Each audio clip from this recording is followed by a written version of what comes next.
really want to highlight this Mexican firefighters are showing Mexican flag on the bed and everything. Yeah. Hasta el baile de pelota. Está pasando muy bien. No.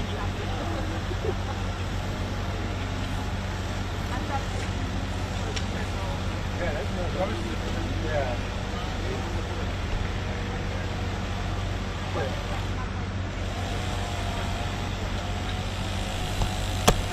Let me know if why would I do that?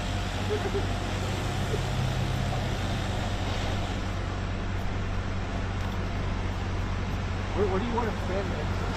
How would you want to drive?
Ken, I'll stay here.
running your way right here. Okay, that's good. Yeah, but I got respect for you guys, you know. I know it's getting people's way, you know. Yeah, that's right. Oh, is that right? Is that right? Oh, is that right? Yeah, full party. So, nice meeting you.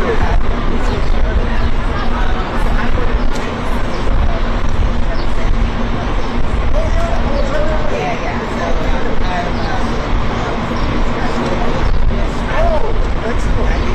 Well, thank you. Yeah. Yeah.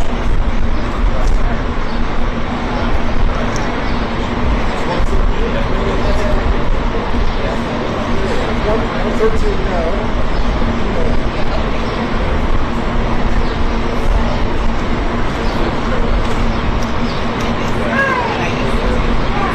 Yes, I'm doing this.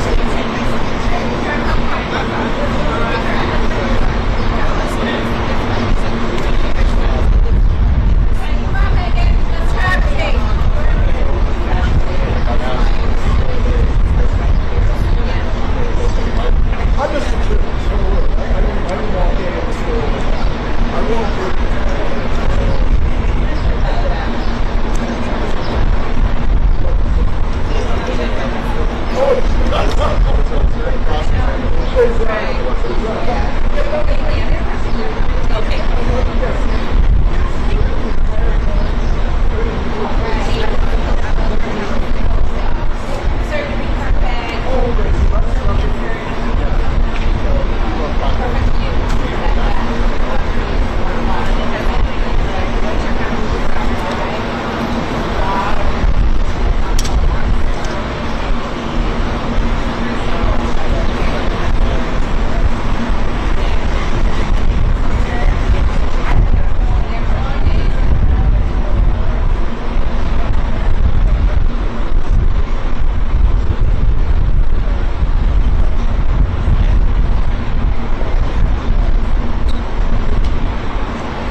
in response.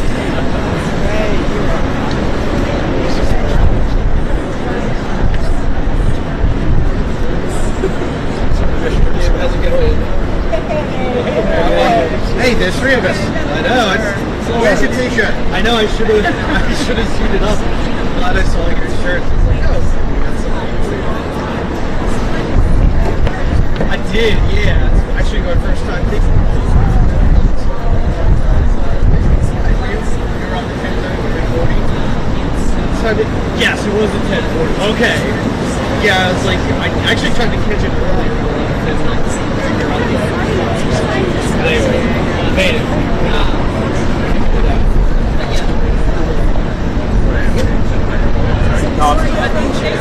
Yeah, we've been. Yeah, let's do it. Excellent.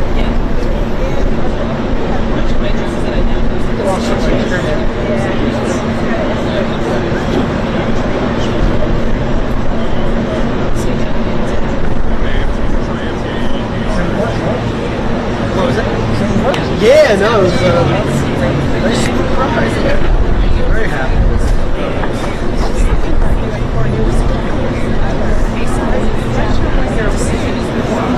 We're going away a bit in August, but we definitely got some time to hang. Let's do it. So, yeah. And I wanted to say it. Yes. Well, if you're interested, I think this Wednesday we're gonna do some bar trivia at the arcade downtown. I think it's time for me to do that. It's usually pretty fun. The guy who runs it does a really good job right now.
Always my piece of favorite comment. Still doing the job. Yeah, we always heard about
You guys want to bring this back up again, or?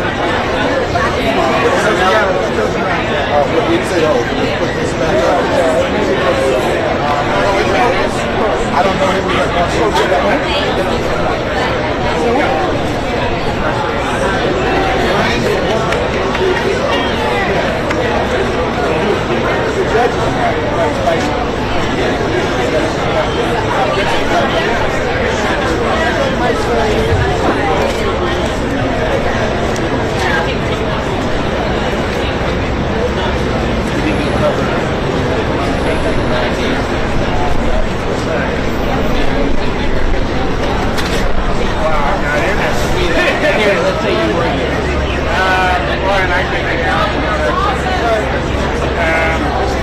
will say the one thing that I got my ears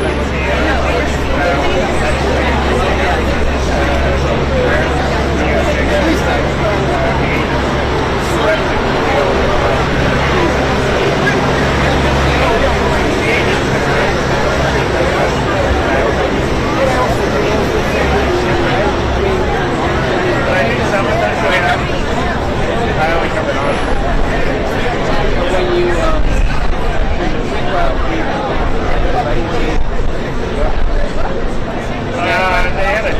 they do have some stuff.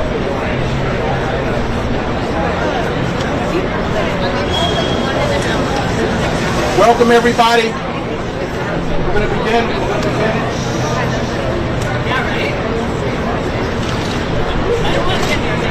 Welcome, everybody. Yeah, okay.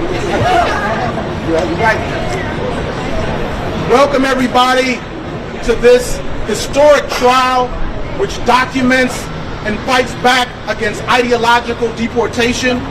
My name is Chinjirai Kumanika, and I'm a member of the National Council of the American Association of University Professors.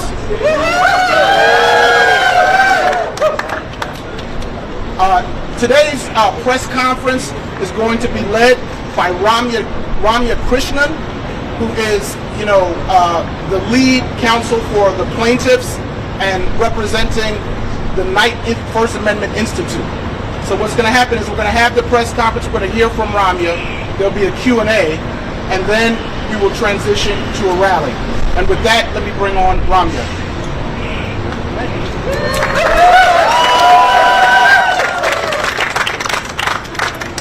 Hi everyone, my name is Ramya Krishnan. I'm a senior staff attorney. I am a senior staff attorney at the Knight First Amendment Institute, and we're here today to represent the American Association of University Professors and the Middle East Studies Association. We We are gratified to be here at court for this historically important case, arresting and threatening to deport non-citizen students and faculty for engaging in lawful political protest is a practice we associate with authoritarian regimes. It has no place in a democracy like ours. The reason we're here in court today is to end the government's campaign of retribution against students and faculty who are engaged in pro-Palestinian advocacy.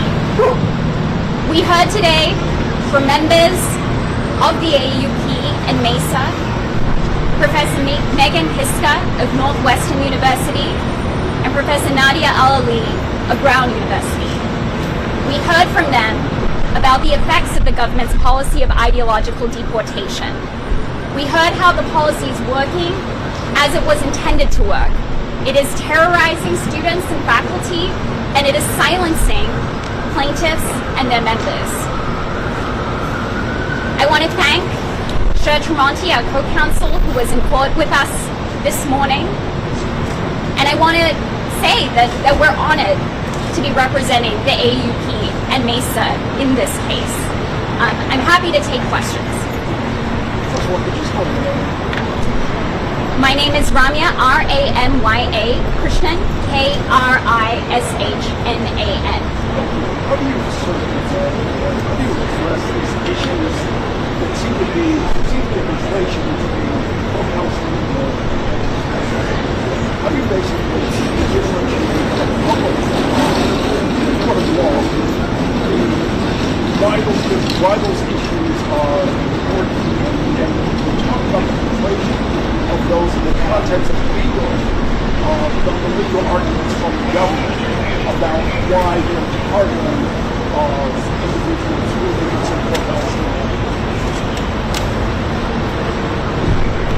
In describing their policy of ideological deportation, the government has again and again legitimate political protests, pro-Palestinian, anti-war speech with support of Hamas and anti-Semitic activity. And it has done that to suggest that this speech somehow poses a threat to national security. Those claims have been entirely unfounded. When, for example, the government talked about the arrest of Mahmoud Khalil, it asserted that he was aligned with Hamas, but it provided no basis for that charge, and it has provided no basis for the accusation that any of the students that it has arrested and attempted to deport pursuant to this policy have any association with Hamas. But to be clear, all of the speech we're talking about is at the very core of the First Amendment's protections. And that is why that this policy violates the First Amendment. It discriminates on the basis of viewpoint. You talk about, in light of the national injustice, in terms of the role you're looking for, would this have national implications, or would this be just specific to plaintiffs and more local? This case has national implications. We're representing nationwide associations. And what we're asking the court to do is to rule that this policy of ideological deportation that the Trump administration is enforcing throughout the country is unlawful, that it is a violation of the First Amendment. And if we succeed in this case, that will put an end to the government's practice of ideological deportation. Rami, did the DOJ today concede and then repudiate its concession of the non-citizens have the same First Amendment rights as citizens? Well, we heard from the government today, in answer to Judge Young's question, whether non-citizens who are living in this country as members of our community have the same First Amendment rights as citizens. The government's initial response was the correct one. They do. They do have First Amendment rights. The Supreme Court has been clear about that from as far back as a case from 1945 called Bridges versus Nixon. There's no question that non-citizens living in this country have First Amendment rights. It's true that the government tried to walk that back, saying that things were more nuanced, but it didn't explain how things were more nuanced, and courts have been clear in every single case involving these non-citizen students who are being arrested and detained based on their First Amendment protected advocacy, the courts have been universal in their pronouncement that their expression is protected by the First Amendment.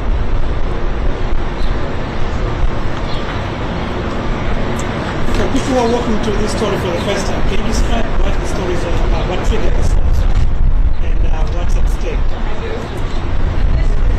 Well, what triggered this lawsuit is the government's adoption of a brazen policy of deporting non-citizen students and faculty based on their pro-Palestinian advocacy. What is at stake at this case is the ability of non-citizens who are members of our university communities as well as our broader political community can speak, can join their citizen colleagues and students in political protest that is unquestionably protected by the First Amendment. Maybe you can talk about what was the goal of putting the two witnesses up today, and what should anyone take away from their experience? Well, what the public and what the court heard from our witnesses today is about the powerful chill that the government's policy has cast over university communities. Non-citizen students and faculty on our university campuses today are terrified. They are terrified that if they speak up on issues related to Israel and Palestine or about this administration, that they may be arrested and locked up just for having engaged in political expression. And that's what the court will hear from other witnesses, other members of AUP and MESA that we intend to put on, that they have been chilled and forced into self-censorship by the government's actions here, by the attempted deportations of these international students, and by their threats to carry out further arrests, further visa revocations. How unusual are the government actions? Sorry about How unusual are the government actions? The government's actions are highly unusual. As I mentioned in my opening statement, not since the McCarthy era have we seen immigrants subject to such an intense campaign of speech repression. We haven't seen ideological deportations of this kind since the McCarthy era, when the government attempted to deport members of the Communist Party. And that is why you have the government citing in court, in support of their proposition, their argument that these non-citizens don't have First Amendment rights. They have to reach back to that era, which we now all look upon with embarrassment and shame.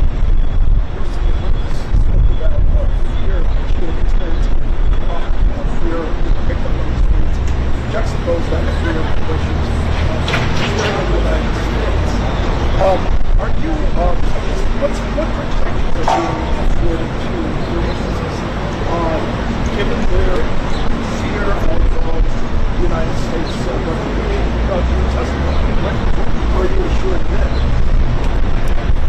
Well, the court, in its orders, has assured the witnesses participating in this case that his courtroom is a safe place.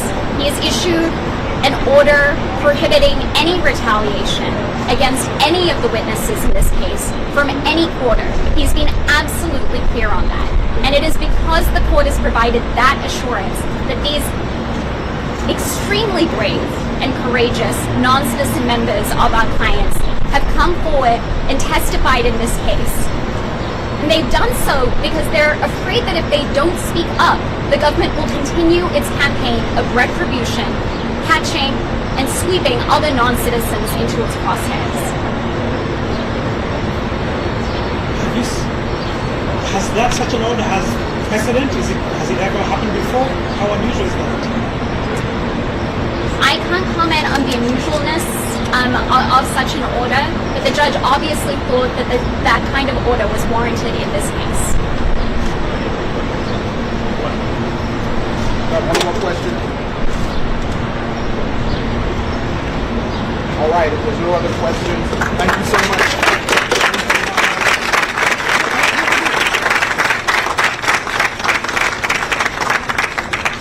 All right. Thank you, everyone. Thank you very much. We're so inspired and grateful. Another big round of applause for the 91st Amendment Institute.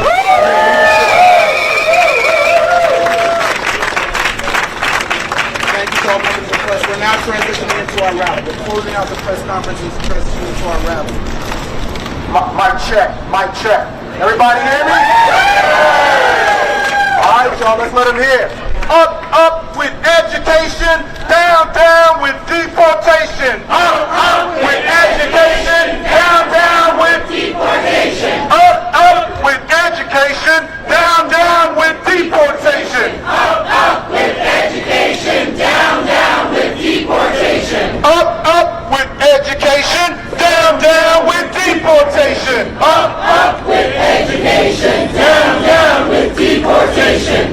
Now when I say higher education, y'all say hands off. Higher education, hands off. Our students, hands off. Our community, hands off. Scientific research, hands off. Academic freedom, hands off. Our universities, hands off. Free speech, hands off. Free speech, hands off.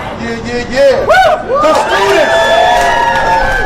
The students, united, will never be defeated. The students, united, will never be defeated. The teachers, united, will never be defeated. The teachers, united, will never be defeated. The people, united, will never be defeated. The people, united, will never be defeated. The people, united, will never be defeated. The people, united, will never be defeated. When higher education is under attack, what do? Stand up, fight back. When our students are under attack, what do? Stand up, fight back. When academic freedom is under attack, what do? Stand up, fight back. All right. You know how we do.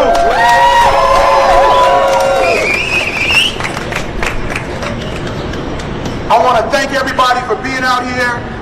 It's time for us to fight back. It's right. In this case, it's historic. This trial is historic. And I'm so glad that we're here in this moment. And I want to be really clear. Once again, my name is Chinjarat Kumanika, and I'm on the National Council of the AAUP. And I want to be really clear about what's happening. I'm speaking, partially on behalf of our president, Todd Wolfson, and all our chapters and everybody, our whole communities. And I just want to say this. This case is not just about immigration. It's not just about higher education and academic freedom. This case is about whether the United States government can punish people for expressing political opinions it doesn't like. What the Trump administration is doing and what this case is boldly challenging is a coordinated campaign to silence protected free speech. In this case, any critique of the state of Israel and any solidarity with Palestine. They're calling it, boo, shame. They're calling it national security, but what it really is political repression. That's right. Arresting students at home, snatching people off the street, sending mass ICE officers to people's apartments, revoking visas. These are efforts to silence a global movement for justice. And we've seen it before. We've seen it when they tried to deport black people fighting for black liberation. We've seen it when people were trying to fight surveillance in Muslim communities. We've seen it with internment, a long history of suppressing academic freedom. So we want to be very clear. This is not just about our non-citizen students and colleagues, right? And their safety and freedom. It's about all of us. Right. Hands off! Hands off. It's about whether a government can declare certain viewpoints unacceptable and use its full force to punish those who hold them. That's not democracy, that's authoritarianism. That's right. So today we're saying we won't be silenced in the classroom. We're not going to be silenced in our research, and we're not going to be silenced in the courtroom, and we're not going to be silenced in the streets. This movement is a global movement for Palestinian liberation, for human dignity, for academic freedom. It's multiracial, it's international, and it's not going anywhere. So thank you for standing with us. And right now, I'm going to bring on my colleague, my comrade, the Vice President of the American Association of University Professors, Rotua Luman Tobin. Come on, Rotua.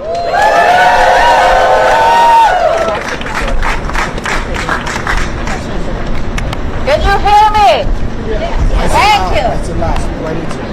Okay. Good afternoon, everyone. My name is Rutua Lumbantoven, and I'm the Vice President of the American Association of University Professors. We are here today because higher education, our campuses, our classrooms, our voices are under threat. The lawsuit AAUP v. Rubio challenges one of the most chilling policies we've seen in recent years, a deliberate campaign to arrest, detain, and deport non-citizen students and faculty simply for exercising their constitutional rights, such as criticizing the Israeli government's actions in Gaza. This is an attack on free expression, on academic freedom, and on the very idea of a university. This case says what we all know to be true. This is an ideological deportation campaign. It's designed to silence us, to intimidate us, to repress our speech. And let's be honest, a university without dissent is not a university. It's a museum of obedience. When the state silences non-citizen scholars and students through fear of deportation, it sends a message to all of us: stay quiet or pay the price. We lose more than voices. We lose truth. We lose the uncomfortable, challenging ideas that make learning real. And worst of all, we lose the courage to speak up ourselves. I know what that fear looks like. I lived under Suharto's authoritarian regime in Indonesia. I grew up knowing that speaking out could get you fired, disappeared, or worse. We were taught to keep our heads down, to recite what we were told, and never ever criticize the state. So believe me when I say I know this. I've seen where this leads. And AAUP, along with all our coalition partners, and indeed along with all Americans who care about freedom and human rights, and some of them are here right now, won't allow it to happen here. Because today is non-citizen scholars, tomorrow is anyone who questions power. That's how repression works. It creeps in, it builds power, it builds walls, and it dares you to speak over them. So we fight back now. We call on the court to strike down this ideological deportation policy for what it is, a direct violation of our rights and a threat to our future. This is not just about immigration status. It's about the freedom to protest, to teach, to question, to learn without fear of being silenced, punished, or suppressed. If you value your classroom, stand up, fight back. Yes. If you value the First Amendment, stand up, fight back. If you value education at all, stand up, fight back. Say it with me. Whose campus? Our campus. Whose classroom? Our classroom. Whose voices? Our voices. Whose rights? Our rights. Freedom to learn, freedom to stay, freedom to learn, freedom to stay. We fight like hell, and we fight today. Thank you. Up with education, down with deportation. Up with education, down with deportation. Up with education, down with deportation. Up with education, down with deportation. Right. Listen, I'm so proud of all our AAUP members, of the Middle East Studies Association, of the Knight Institute, all the people making this happen. Give it up for them.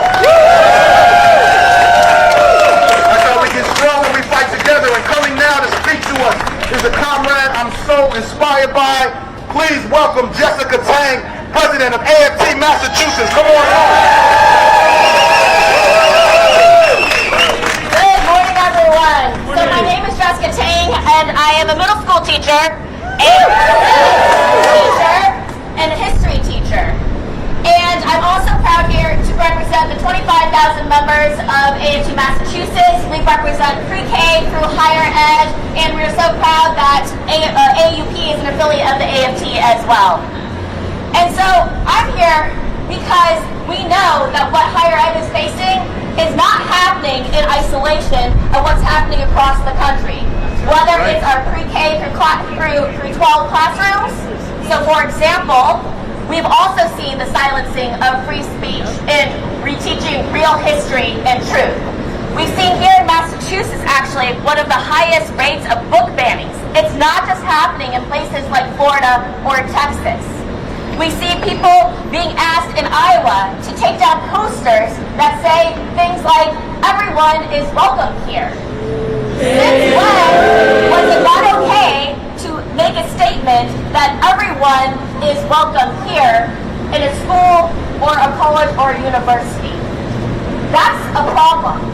We just celebrated July 4th, where we are trying to escape tyranny and celebrate our independence.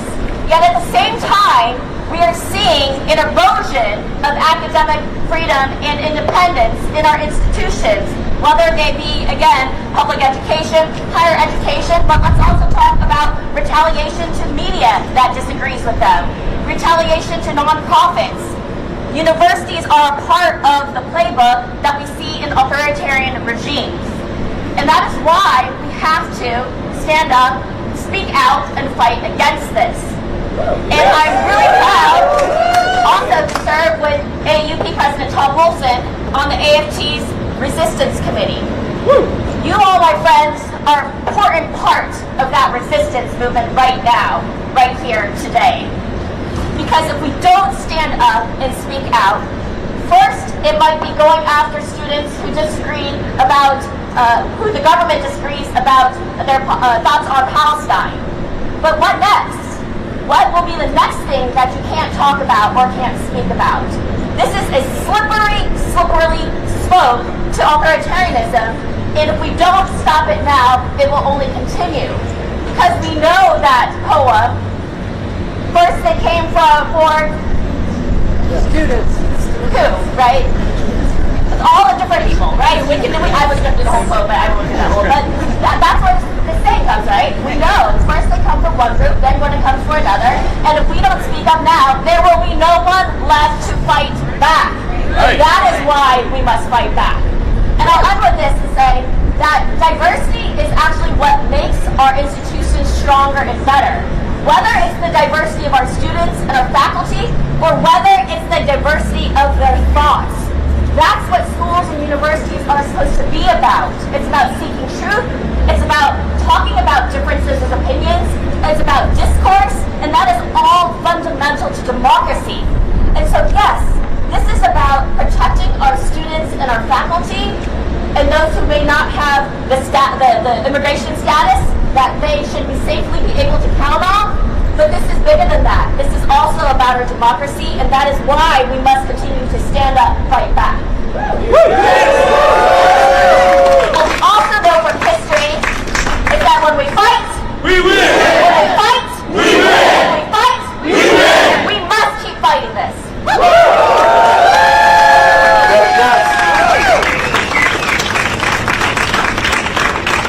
All right. When we fight, we win. When we fight, we win. You know, I'm so proud to be in solidarity with AFT because I know when we combine our power, we become unstoppable. And you know, I'm not only a member of the National Council, I'm a member of the NYU AAUP chapter. You know, leaders in our AAUP like Andrew Ross, Rebecca Call, my colleague Sonia, my colleague Anna, you know, they were fighting the fight when when the authoritarianism wasn't as clear. And now we're coming up and trying to take leadership. And one of the people doing incredible work in our chapter is my comrade Zach Samerlin. Zach, where you at? Right here. Give it up for Zach. And Zach, we're going to have you stand right here. All right.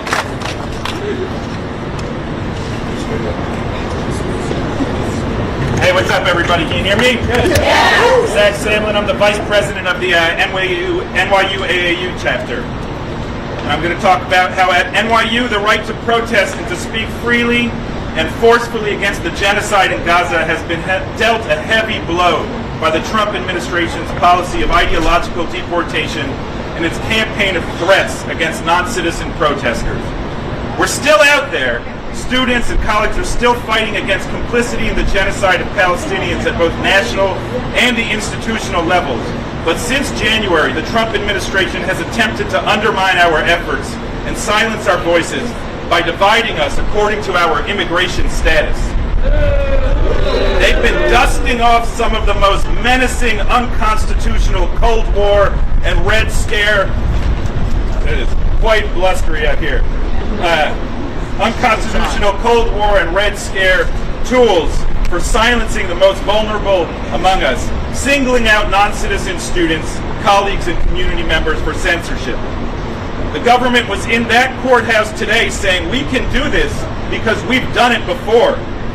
And when NYU AAUP joined this lawsuit, we did so because we know that speech is not free if that freedom belongs only to a few of us, because we know that if some of us are not free to speak out or protest, then our whole university breaks.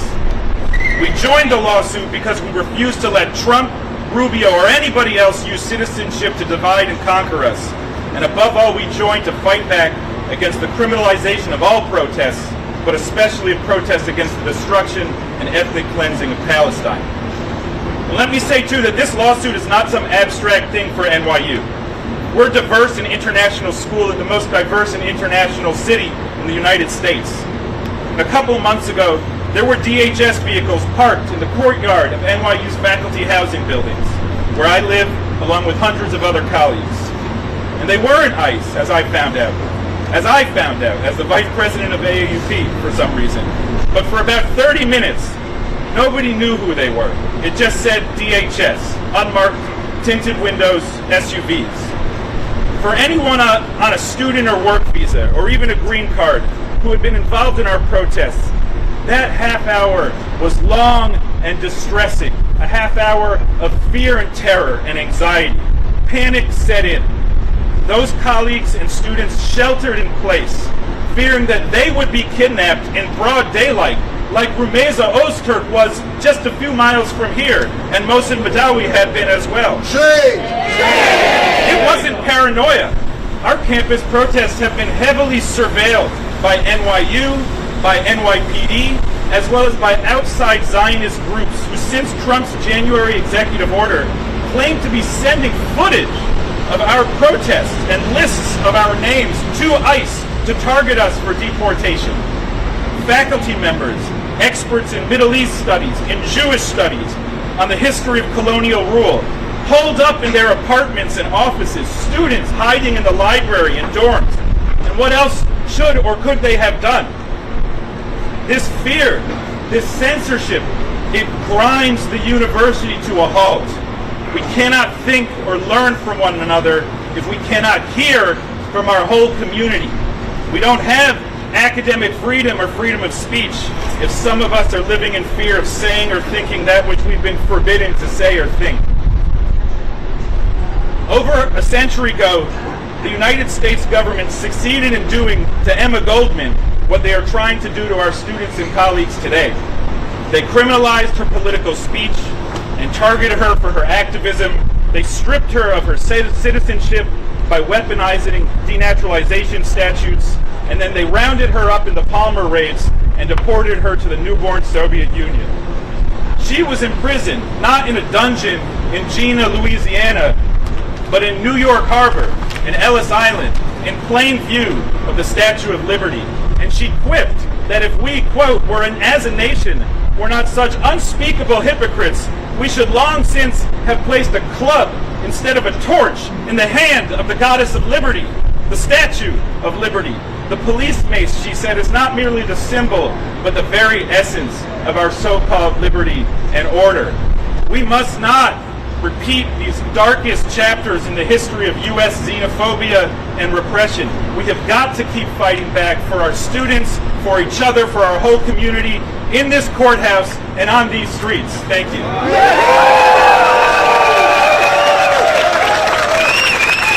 There's Carolyn Light. Carolyn Light, come on and join us. When our communities are under attack, what do? Stand up, fight back. When academic freedom is under attack, what do? Stand up, fight back. When our students are under attack, what do? Stand up, fight back. When our homes are under attack, what do? Stand up, fight back. All right. I'm really excited to announce another comrade who's going to come, who's going to bring us hope and inspiration and clarity.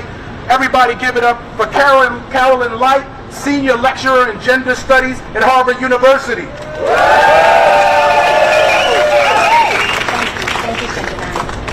Can everyone hear me okay? I'm Carolyn Light. I'm from the Harvard AAUP chapter where I teach gender and sexuality studies and U.S. history. And I'm here with my mom, actually, on speakerphone. Mom, say hi to everybody. Hopefully she's here.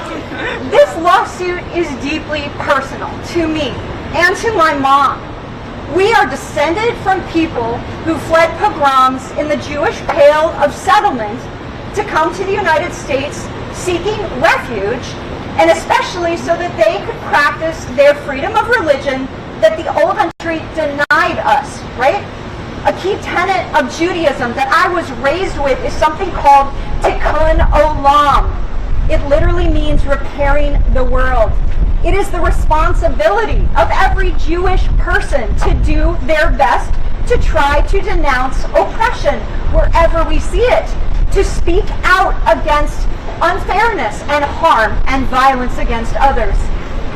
Last Hanukkah, my eldest child gifted me this keffiyeh that I'm wearing today, and it's a little warm, honestly, but I wear it in solidarity with my brave friends and colleagues and students who have spoken out against the relentless violence in Gaza. It feels like such a small thing to do. And yet, in the context of this chilling of freedom of expression and criminalization of pro-Palestinian solidarity, this mere act of wearing a keffiyeh is often characterized as subversion and as anti-Semitism, just wearing it. So this administration claims that ideological deportations are necessary, are part of their effort to fight anti-Semitism and to keep Jewish people from harm. Well, I'll tell you what harms Jewish people, and I can speak as a historian on this topic. It's the relentless assault on freedom of expression. It's the language of us versus them. And it's the criminalization of our valued community members, our colleagues, and our students. Make no mistake, we all suffer when some of us are silenced. Right. In a university setting especially, it makes honest inquiry absolutely impossible. We can't do our jobs as educators, as researchers, when these circumstances prevail. And so today, we are fighting back. And as I said, this is personal for me and for my mom. And to the spurious claim that ideological deportation protects Jewish people, I'll say it today, and I'll say it until I have no voice left. Not in my name. All right. That was it. Listen, the only thing I want to add to that is I want to give a big thanks to all the people. There's a lot of unseen labor, a lot of unseen research and work. Give it up to our legal counsel, Aaron Neeson, and Vina Duval, and the First Amendment Institute, and all the other people who weren't on the camera but did the work. We want to give respect, and that's important. There's a lot of dark moments in the struggle, and there's going to be a lot more, but this is a moment of light and power, because we're here. So give it up for that. Up, up with education, down, down with deportation. Up, up with education, down, down with deportation. Up, up with liberation, down, down with deportation. Up, up with liberation, down, down with deportation. Okay, if it's very brief, you want to come very brief? All right. All right, great. Hello! Nevin Siders Holt is my name. I'm recently retired from the National University of Education Sciences in Mexico City. Solidarity from Mexico. I will only say the commercial press is full of the stupidity and brutality. The brutality and stupidity from the Oval Office every single day. It's headlines in my country. If you look for solidarity from us, you'll find it will come out gloriously, happily for you. And solidarity, hasta la victoria siempre. Thank you so much. Pueblo unido jamás será vencido. All right, thank you. When we fight, when we fight, when we fight, all right. Thank y'all for being here.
First and last name for Yahoo. My name is Chenjerai. My name is Dr. Chenjerai. Can you spell it?